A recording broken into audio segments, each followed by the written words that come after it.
What is up, guys? This is V-Man with MMO Source, and today we're going to be reviewing FlyFF, the first MMORPG I ever played all those years ago. So this is going to get very sentimental. But I promise I'll be super critical because this game has gone through so much change over the past 10 years, there's a lot to cover. But I won't just compare and contrast. There's a lot of objective criticism to be thrown at this gem, and I won't hold back my punches. So this is a Korean MMO, initially part of G-Potato's MMO Games. Back in 2005, they were one of the biggest MMO publishers on the net, and they practically set the standard for cute Asian-style art and music games. The game is developed by Gala Lab Corp and is currently made available by Webzen through their own gaming portal. This is more of a curse than a gift because back in the day, running FlyFF was simple. You start it up, and if your firewall is turned off, you're in and you're playing, straight up. Well, now there's launcher hassle to be had.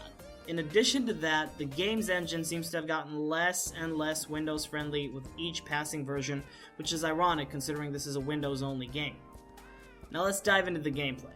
In a 3D environment, you click where you want your character to go or attack. Simple enough. You start off by choosing a gender, but other than that, there's no real customization, unless you count the ability to choose between different eyes and haircuts. And no, I don't mean eye colors, I mean different eye styles entirely. Go figure. You also pick which server you want to play on, but for over a year now, this game has been divided into regions, so if you're playing from Europe, for instance, there's only one available server, and it's reserved for Europe exclusively. I guess they did this to promote better latency, but I would still rather be giving the ability to play on servers from different continents if that's what I want. I shouldn't be forced into good latency. Anyways, once you're in, you start off at level 1 as a vagrant.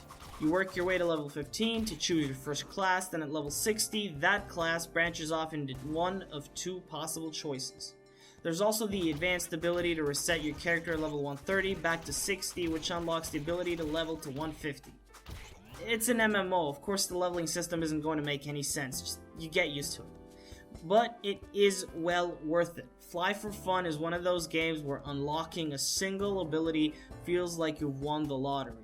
The animations for the simplest of moves are just to die for, and it's not all aesthetics either. The skill system is very well balanced and makes heavy use of weakness calculations. All monsters in the game belong to one of 5 natural elements, and players can use this information to their advantage in choosing an approach. For instance, if you intend to be fighting a lot of fire elementals, you'd be wise to enchant your current weapon with water, etc. Magicians benefit from these elemental differences more than most, as they can choose between 5 different elemental spell trees and 1 psychic one, which does moderate damage across all charts.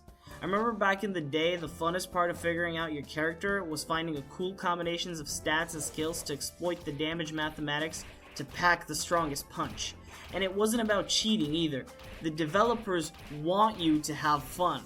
Go figure. I should probably explain why this game is called FlyFF too. The main method of transportation in this game is flying, either on broomsticks or on hoverboards. No, seriously, hoverboards. But I chose not to show you this or talk about it too much because it's not even in the top 10 most amazing parts of this game. The real action is down below, on the ground. Flying is just commuting to the nearest monster field. It's how you get to work. And speaking of monster fields, that's where you're going to spend most of your days. This game loves leveling and it loves cooperation.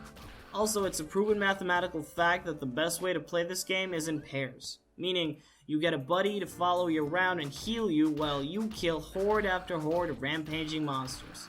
On the one hand, I have countless beautiful memories of fun conversations that went down during these grind fests. On the other hand, it's grinding and it's work and I never want to do it again. There's a lot of idle farming in this game. In fact, most of the game is the push to get to the next level. That's the biggest flaw of this game. Sure, it's rewarding and you're bound to meet a lot of cool people doing it, but your monster clicking finger will be irreparably strained after an afternoon on the fields of battle. Now, for my favorite part, the music. FlyFF has the best music out of any MMORPG I've ever played in my entire life. And there's no best track either. From the title screen to instance dungeons, every single zone feels like a massage. This is the type of soundtrack you listen to even when you're not playing the game. It really sticks with you. Plus, it makes the game so much more relaxing that even if you're spam dying, you're still having the time of your life. Now, don't say that I'm biased towards this game, because fair enough, there are many parts of it that I absolutely cannot stand, and I will list them for you. First of all, there's a cash shop that sells game-changing items. This is hell. These items don't necessarily make other people more powerful than you, but they do make the game significantly easier, which is kind of a slap to the face for all free players. At the very least, it's awesome that you can trade these items in-game, so there's no one item that is forever exclusively out of your reach unless you pay real money. Still though, it's just not fair. Also, my biggest complaint is that over the years, the interface for this game has gotten worse and worse. There was a time when the interface was click and drag simple and everything was within reach. Well now, when I came back to this game years after, I couldn't make heads or tails of the heads-up display. It took me 5 minutes just to find my own health bar. That shouldn't happen. On top of that, they removed my favorite feature of the game, which was the personal shop. You could set up shop anywhere in the game, and I mean anywhere. You could hoard hundreds of potions and sell them for high prices, smack dab in the middle of a dangerous cavern instance. And we used to do that a lot. It was quite the analogy for real life.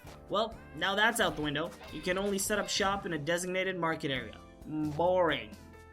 Personally, I'm torn between my nostalgic feelings for the FlyFF of old and the FlyFF we have now. It really is up to you whether or not this game delivers on your expectations. It is undoubtedly a well-polished game though. It certainly won't disappoint, and while it does lack depth in story, it makes up for it in its art, heart, and glorious music. Also, the community within the game is one of the nicest you'll ever meet. I'd be lying if I said that's all I have to say about FlyFF, but a 40-minute review won't do anyone any good. I'll see you guys in the next vid. Thumbs up if you enjoyed this review, thumbs down if you didn't, and as always, subscribe to MMO Source for the latest and greatest MMO reviews. This is V-Man, signing out.